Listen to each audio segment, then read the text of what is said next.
오늘은 성령 강림 주일입니다. 무엇보다도 성령의 역사가 우리들 10년 가운데 막 그 불일 일어나기를 기대하면서 우리 서로 옆에 분들하고 인사하며 이렇게 좀 인사했으면 좋겠습니다. 오늘은 다른 거 하지 말고요. 그냥 고맙습니다. 곁에 계셔서 고맙습니다. 이런 마음으로 이렇게 인사하십시다. 곁에 계셔서 고맙습니다. 곁에 계셔서 고맙습니다. 네. 귀한 분들입니다. 하나님 바라보실 적에 여러분 한 분 한 분들이 소중하고 귀한 분들이고, 또 여러분들이 하나님을 바라보시면서도 나를 바라봐 주시는 그 하나님, 나의 예배를 흠양하시는 그 하나님, 나와 함께 하시는 하나님, 나를 붙들어 주시는 그 하나님, 그 하나님 바라보면서 오늘 이 시간 우리가 예배드리고 또 말씀을 함께 새기었으면 참 좋겠습니다. 20세기의 그 최고의 첼리스트라고 칭송을 받는 파블로 카잘스라고 하는 분이 계십니다. 스페인 분입니다. 이분이 유명해진 게, 여러분들 첼로 곡 하면은 어떤 곡이 딱 떠오르시나요? 무반주 곡이죠. 첼로. 바흐의 무반주 첼로 곡, 다른 거 없이 첼로로만 연주하는 곡입니다. 이 곡을 완벽하게 연주해내서 많은 사람들에게 알려준 분이십니다. 이미 돌아가셨는데요. 제 기억에 93세인가 4세에 이분이 돌아가셨어요. 근데 90세 됐을 즈음에 연세가 드시면 몸이 이렇게 좀 왜소해지잖아요. 좀 마치 수분이 빠져나가듯이 마른 고목 같은 그런 현상들이 몸에 나타나기 시작을 하고요. 오랫동안 이렇게 연주를 하셨으니까 손가락에 관절에 좀 관절염이 찾아와서 울퉁불퉁 이렇게 되어집니다. 그러니까 몸이 이렇게 누군가의 도움이 없이는 좀 단추 하나도 채울 수 없을 정도로 기력이 없이 또 거동이 좀 불편하신 가운데 있는데, 이분이요 매일 아침마다 행했던 아주 장엄한 의식이 하나 있었대요. 그 의식은 뭐냐면, 아침에 바흐의 무반주 첼로 무반주 첼로 곡을 이렇게 연주하시는 거였어요. 무슨 90 넘으신 분이 저런 연주를 하실 수 있을까? 근데요, 놀라웠게도 그분이 딱 귀청귀청 거리면서 첼로 앞에 딱 앉아서 첼로를 딱 잡고 서듬을 딱 켜는 순간 이렇게 구부정했던 허리가 쫙 펴지고요. 저 손가락이 움직일까? 라고 하는데 놀라웠게 그 현들을 따라서 유영하듯이 수영하듯이 막 움직이면서 연주를 매일매일 이렇게 해내셨다는 거예요. 연주하는 중에는 고통스러운 90세의 노인이 아니라 활력이 넘치는 청춘이었다라고 사람들이 기억합니다. 그런 힘의 근원이 뭘까요? 평생 동안 그는 이 곡과 또 첼로와 숨쉬면서 함께 음악의 숨결을 나누었기 때문에 그 숨결들이 그렇게 힘있게 했다라고 하는 그런 얘기를 합니다. 우리 홍효근 권사님께서도 얼마 전에, 며칠 전에 올려주신 피아노 연주곡 보세요. 나이가 그분 연세가 어떻게 되시죠, 권사님? 그분 이렇게 피아노 이렇게 연주했었던 83세 때. 예. 그러니까 83세 되신 어른이 피아노 연주하시는데, 그걸 목표로 지금 홍영근 권사님 기타 연주를 지금 배우고 계십니다. 뭔가 새로운 활력들이 우리의 삶들을 좀 이렇게 다이나믹하게 만들어주는 것 같아요. 그런데요, 이게 삶에서만 연결되는 것이 아니라 우리 신앙에서도 역시 마찬가지예요. 신앙생활 안에서도 우리 크리스찬들이 어떤 환경이든지 이 환경을 넘어설 수 있는 힘, 능력들이 뭐겠습니까?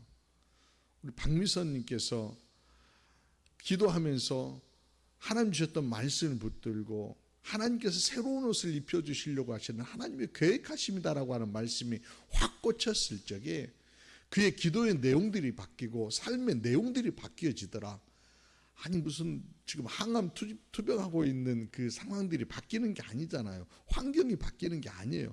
그 환경 그대로였지만은 그 말씀이 그에게 들어왔고 그 말씀의 고백 안에서 결단하게 되고 그 하나님 만나게 되고 그러니까 그게 새로운 세상으로 변경되더라. 이게 바로 우리는요 성령의 역사이다라고 그렇게 고백을 합니다. 말씀을 들을 적에 새벽 제단에 나와서 기도할 때 하나님께서 성령으로 만져주셨고 오늘 또 우리가 예배를 드릴 때에 동일하게 성령으로 만져주셔서 어떤 말씀이 나를 확 붙잡아주고 나를 더 힘있게 하는 그런 역사들이 우리 가운데 있다는 거예요. 오늘 특별히 성령 강림주일입니다. 그런 은혜가 여러분 모두 가운데 넘치기를 주님의 이름으로 기원합니다. 한국교회 트렌드 2026이라고 하는 책이 있는데 이 책에 보니까요 지금 우리 한국의 많은 성도들 76%가 영적으로 굉장히 갈급하다라고 하는 그런 통계가 있습니다. 영적으로 갈급하다는 거예요. 그게 뭡니까? 갈급하니까 그럼 갈급하면은 빨리 물을 마시듯이 뭔가 필요를 채워놓으면 되는 거거든요. 근데 갈급하다고 그러면서 세상에서 그 만족도를 찾아보려고 하는 거예요. 영적인 갈급함은 오직 성령을 통하여서만이 우리가 해결받을 수 있는 거예요. 하나님 안에서 해결받을 수 있는 겁니다. 오늘 바라기는 여러분들이 이 아침에 그 혹시 여러분의 갈급함이 있다라고 하면은 그 성령으로 인하여서 영적인 충전들이 일어나는 복된 아침 되기를 원합니다. 그럼 성령 충만하다고 그럴 때 성령이 이렇게 충전된다라고 할 때에 그 충전의 필들이 느껴져야 되잖아요. 어떻게 하면은 성령들이 이렇게 충전되어지는 것을 알 수 있을까? 오늘 사도행전의 예루살렘 교회 안에 성령이 충만하게 임할 때의 현상들을 보면은 나에게 지금 성령께서 찾아오셔서 내 바닥난 영적인 게이지들을 끌어올리고 계시는구나. 그러면 더 활짝 열겠죠. 성령님 오셔서 나를 더 충만하게 충전해 주십시오 라고 그렇게 우리 고백할 수 있지 않을까요? 그런 의미에서 오늘 사도행전 2장 1절에서 4절 말씀을 보면서 현상들을 한번 살펴보십시다. 첫 번째 현상은 2절 말씀입니다. 2절 말씀 같이 읽어봅니다. 시작. 호련히 하늘로부터 급하고 강한 바람 같은 소리가 있어 그들이 앉은 온 집에 가득하며. 바람입니다. 바람. 여기에 바람이라고 하는 헬라어는 푸뉴마라고 하는데 이 푸뉴마라고 하는 단어는 호흡이라고 하는 단어로 해석하기도 했습니다. 지금 이 바람이 불기 전에 제자들이 머물던 다락방은 어떤 상태였냐면 예수님께서 승천하시고 성령이 오기를 기다리라고 그랬는데 그 기다림, 주님이 승천하시고 성령이 오기 전까지의 마음 상태가 어찌 보면 약간 혼란스러우면서도 의심이 찾아올 수도 있고 두려움이 찾아올 수도 있는 그런 마음의 상태였을 겁니다. 문을 활짝 열었다라고 하는 그런 표현이 없어요. 그거 보면은 아마 문을 닫고 있었다라고 하는 것은 뭔가 폐쇄적이고 밖으로 드러나면 안 된다라고 하는 두려운 마음들이 그들 가운데 사로잡혀 있었다는 거죠. 자, 문을 닫게 되면 어떻습니까? 그 안에 공기들은요 점점점 산소는 줄어들고 이산화탄소는 늘어나는 그런 현상으로 바뀌어지게 됩니다. 이런 상태가 점점점 진행이 되면은 나중에는요 약간 숨 쉬는 것들이 힘들어지는 어떤 질식의 상태로 옮겨갈 수 있다는 거예요. 그런데 성령께서 급하고 강한 바람으로 정적을 다 깨뜨리십니다. 깨뜨렸다라고 하는 것은 두 가지 의미가 있을 것 같아요. 하나는요 환기를 시켰다라고 하는 겁니다. 환기를. 여러분 오랫동안 이렇게 닫았던 문들 안에 공간 안에는 아무래도 일산화탄소든 이산화탄소든 이런 것들이 가득 차 있을 거 아니에요. 환기시키는 방법은 뭐예요? 문을 활짝 여는 거잖아요. 문을 열었을 때에 바깥에 있는 희망의 산소들이 확 공급된다는 겁니다. 그런 것처럼 지금 환기의 역사가 일어났다는 거죠. 산소가 들어오면서 안에 있는 일산화탄소나 이산화탄소는 싹 빠져나가는 거. 그러니까 그런 의미에서 성령의 어떤 역사는 내 안에 있는 부정적인 요소들을 다 걷어내고, 부정적인 이산화탄소, 일산화탄소를 다 걷어내고 희망의 산소를 체험받는 그런 시간이에요. 그러니까 내가 어떤 시선을 바라볼 적에 성령이 역사했다라고 하는 것들을 캐치하려고 하면 내 마음 가운데 긍정의 역사들이 자꾸 떠올라요. 아까 우리 박미선님이 얘기할 때 자꾸 감사하게 되더라라고 하는 그런 표현 쓰잖아요. 감사라고 하는. 감사는 긍정의 아이콘입니다. 긍정으로 채워지면은요, 사람은 좀 적극적인 모습이 되어집니다. 그러니까 성령은 바로 살리는 어떤 희망의 산소 같은 거예요. 그 사람을 적극적이고 긍정적이고 감사하는 사람으로 바꾸어 줍니다.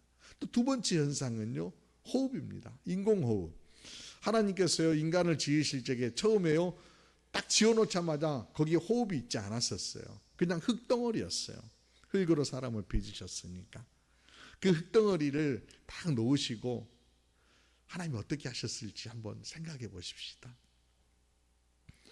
땅에다가 놔뒀으면은요, 그 땅으로 주님이요, 무릎을 꿇으시고 숨결이 닿을 만큼 아주 가까이 다가가서 차갑고 딱딱하게 굳어있는 흙 인형의 코에다가 주님이요, 따뜻한 숨결로 깊이 불어넣어 주십니다.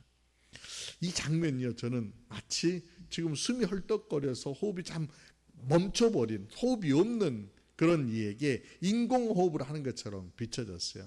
물론 뭐 처음에는 호흡이 없었으니까 인공호흡이라고 하는 단어가 없이 그냥 호흡을 불어넣어 주신 거예요. 그런데 우리가 지금 살아내면서요, 이 호흡을 점점 가쁘게 하고 호흡이 중단되고 있는 그런 경우들이 있다는 거예요. 그럴 때에 주님께서 지금 인공호흡으로 새로운 호흡을 불어넣어 주신다라고 하는 거죠. 바로 성령이, 바람이 불었다라고 하는 것은 인공호흡을 불어넣어 주시고 있는 거예요. 제자들 보십시오. 지금 굳어져 있는 마치 흙과 같은 그런 존재들입니다. 그런데 주님의 호흡이 다시 불어넣어질 때에 어떤 굳은 영혼의 그 심장이 콩캉콩캉 뛰기 시작을 합니다. 다시 살아나는 어떤 역사가 나타나는 거예요. 에스겔서 37장에 보면은요, 하나님이 에스겔 선지자를 통해서 이스라엘 민족들이 다시 살아날 것에 대한 그런 그 이야기들을 쫙 전개해 나아가시는 장면이 있는데, 그때 하나님이요 37절에서 이렇게 하라고 명령하십니다. 생기야, 사방에서부터 와서 이 죽음을 당한 자들에게 불어서 살아나게 하라, 이렇게 명령하게 하십니다. 선지자가 대언할 때요, 사방에서 생기가 불어오기 시작하더니 마른 뼈 사이에 그 생기들이 지날 때 뼈와 뼈들이 들어맞고요, 힘줄이 생기고요, 가죽이 덮이는 그런 환상을 보게 됩니다. 살아남의 역사들. 그리고 그 살아난 뼈들이 하나님의 군대가 되는 거예요. 그런 것처럼 지금 다락방에 있는 이들도 역시 마찬가지예요. 겉으로는 지금 말라있는 육신이 아니지만은 영적으로는 말라있고 두려움 가운데 있는 이들에게 생기가 불어오면서 어떤 마치 인공호흡이 된 것처럼 하여서 새로운 호흡이 불어지고 주눅 들었던 있었던 사람들이 벌떡 일어나게 됩니다. 밖으로 나아가서 외치기 시작을 합니다. 하나님의 군대처럼 말입니다. 이처럼 성령은 바람으로, 환기와 호흡으로 새 생명의 역사를 창조해 주십니다. 여러분 가운데 바람 불어올 때요, 그 바람을 잘 맞이하시면서 부정은 다 끌어내시고 긍정은 살려내시고 호흡들을 좀 더 신선하게 할 수 있는 모두가 되기를 주님의 이름으로 기도합니다. 두 번째는요, 3절 말씀 보면은 마치 불의 혀처럼 갈라지는 것들이 그들에게 보여 각 사람이 하나씩 임하더니, 불의 혀입니다. 불의 혀. 불이라고 하는 것들이 태워서요 전부 소멸해 버리는 것들도 있지만은 불을 통하여서 새로운 창조도 이루는 그런 과정들이 있습니다. 여러분, 유리공예 하는 장면들을 혹시 보신 적이 있나요? TV에서 보니까요, 유리공예 할 때에 처음에 가장 먼저 하는 작업은 원료들이 있잖아요. 뭐 가장 기본적인 원료는 모래, 규사이죠. 그 모래들을 또 그다음에 여러 가지 어떤 그 또 뭐 석회석이든지 또는 재료들을 서로 배합하여서 가마 속에다 집어넣습니다. 그리고 고열, 약 1200도에서 1500도 되는 그런 고열로 온도들을 높여가지고 원료들을 끓입니다. 끓이면은요, 이게 아주 신비한 게 마치 붉은색 꿀처럼 꿀처럼요 끈적끈적하면서 유연한 액체로 되어집니다. 작업자들이요 긴 스테인리스 봉을 가지고 또르르르 말아서 후 부르니까 와 이렇게 이제 부풀어 올라서 이제 뭐 작품을 만드는 그런 과정들을 보았습니다. 근데 저는 여기에서 주목하고 싶은 게 작품을 만드는 것이 아니라 그 끌어서 서로가 하나로 그 재료들이 섞이는 그런 과정을 좀 주목해 보고 싶습니다. 처음에 여러분 규석이라고 하면 모래알이잖아요. 모래알은 그냥 다 따로따로예요. 각각이에요. 다 따로따로 각각 붙지 않습니다. 그런데 불 속에 들어가고 용광로 속에 들어가니까 서로 녹아지면서 어우러지기 시작을 합니다. 원 기질이라고 하는 기질도 분명 가지고 있을 텐데 섞이지 않던 이들이 섞이게 되더라는 거예요. 이게 어떻게 보면은 교회 공동체의 모습들을 우리에게 보여주시는 거예요. 성령의 불이 우리 가운데 부어졌을 적에 각각의 기질들이 있지만은 하나님의 마음들도 그 가운데 들어가서 호흡들이 들어가게 되고요. 또 서로가 서로를 받아들여주는 어떤 공동체의 그릇으로 재창조되어진다라고 하는 거예요. 그러니까 불을 통하여서 그런 거룩한 연금술을 통하여서 재창조의 어떤 역사들이 나타나게 되더라라고 하는 그 하나이고요. 또 불을 통하여서 불이라고 하는 것들이요 단순히 뭔가를 녹이는 것도 있지만은 밝히는 역할들도 합니다. 조명이라고 하는 역할들도 합니다. 불이 켜지면은요 어둠 속에 있었던 어둠은요 싹 물러나게 되고 환함이 차오르게 됩니다. 지금 다락방에 있었던 이들 마음 가운데는 어둠의 그림자들이 분명히 있었을 거예요. 부정의 그림자들도 있었을 거예요. 절망의 그림자들도 있었을 겁니다. 그런데 불이 찾아오면서 타오르면서 그 안에서요 밝음으로 서로를 바라볼 수 있는 조명의 역사들이 일어나게 됩니다. 요한일서 2장 9절과 10절 말씀 보면은 이런 말씀이 있습니다. 빛 가운데 있다 하면서 그 형제를 미워하는 자는 지금까지 어둠에 있는 자요 그 형제를 사랑하는 자는 빛 가운데 거하여 자기 속에 꺼리낌이 없으나 라고 하는 말씀이 있습니다. 성령의 조명이 켜지게 되면은 우리에게 어둠에 물러가게 되고요 상대를 바라보면서 어둠으로 바라보지 않게 된다는 거예요. 온전함으로 바라볼 수 있다는 거예요. 근데 빛 가운데 있으면서도 만약에 미워하는 자 있다라고 하면은 그런 여전히 어둠 가운데 있다는 거예요. 아직 성령의 조명이 밝혀지지 않았다라고 하는 거죠. 근데 성령의 조명이 밝혀지는 순간 곁에 있는 사람들이 제대로 보이기 시작합니다. 아파하는 아픔이 보입니다. 살아는 상처들, 흔적들이 보이기 시작합니다. 그러면서 서로 얼싸안고 기뻐하는 얼굴과 얼굴을 보니까 서로 기뻐할 수 있는 공동체를 이룰 수 있다는 겁니다. 바로 그렇습니다. 성령의 불이 켜질 적에 조명이 되어질 적에 비춰질 적에 우리 모두에게는 이런 공동체 안에는 주님의 마음, 주님의 렌즈를 장착하여서 서로를 바라보면서 주님의 시선으로 바라볼 수 있고 또 따스한 어떤 공동체를 이루어가는 걸음들을 내어디딜 수 있다라고 하는 겁니다. 여러분 모두에게도 이 성령의 불이 환하게 조명되어져서 어둠에 사로잡혀 있는 것이 아니라 조명이 환히 켜져서 내 얼굴도 비춰지기도 하고 상대의 얼굴도 밝게 보이면서 서로가 아름다운 교제 또 사랑이 넘쳐나는 그런 공동체를 이루는 우리 제자교회 될 수 있기를 소망합니다. 세 번째는요 소통입니다. 소통. 4절 말씀에 나타납니다. 4절 말씀 함께 읽어볼까요? 시작. 그들이 다 성령의 충만함을 받고 성령이 말하게 하심을 따라 다른 언어들로 말하기를 시작하니라. 아멘. 성령 충만함을 받은 이들이 말하기 시작합니다. 그런데요 여기서 이 말하기는 자기 주장을 펼치는 거친 목소리가 아닙니다. 성령이 말하게 하심을 따라라고 하는 그런 수식어가 붙어 있습니다. 그러니까 성령의 필터가 장착되어서 말하기 시작했다는 거예요. 그러니까 내 생각이 걸러지고 성령의 생각, 하나님의 일하심, 하나님의 말하심을 따라서 말하기 시작하더라는 거예요. 인류의 비극은 어디에서부터 시작됐냐면 원비극은 아담과 하와가 죄를 범함으로 하나님을 배역함으로 인하여서 찾아왔습니다. 그런데 더 큰 흩어짐은 여러분 알고 계시는 것처럼 창세기 11장에 하나님께서 사람들이 모이는 것을 전부 흩어버리시는 사건 하나가 소개됩니다. 사람들이요, 우리가 높아져가지고 탑을 쌓아서 하나님께 이르러보자, 하나님처럼 돼보자 그러면서 탑을 막 쌓기 시작을 합니다. 하나님 보시니까 이건 안 되겠습니다. 그래서 그들에게 언어를 혼잡하게 하십니다. 언어를 흩어버리십니다. 소통이 안 되게 하십니다. 서로 등지게 하십니다. 그래서 바벨이라고, 바벨탑이라고 우리가 그렇게 얘기를 하는데, 바벨이라고 하는 것은 혼잡하게 하다라고 하는 겁니다. 혼잡하게 하다, 그러니까 흩어버린다라고 하는 그런 의미입니다. 그러니까 말이 통하지 않자 사람들이요, 오해가 생겨서 흩어집니다. 오해가 생기니까 여러분 미워지죠. 미움이 발전하여서 그 다음에는요 전쟁으로 발전하게 되고요, 전쟁하다 보니까 그냥 고립되어지는 그런 상태로 가는 겁니다. 그러나 오순절 다락방에서 성령이 임할 때에 이 바벨의 저주가요 싹 사라지게 됩니다. 말이 통하기 시작하더라는 거예요. 갈릴리 어부들의 입에서 나오는 그 말, 성령의 말하게 하신 따라서 말하는데 그 말들이요 다른 언어들로 말하기 시작했다는 거예요. 각각의 언어들도 말하기 시작했는데 이게 소통이 됩니다.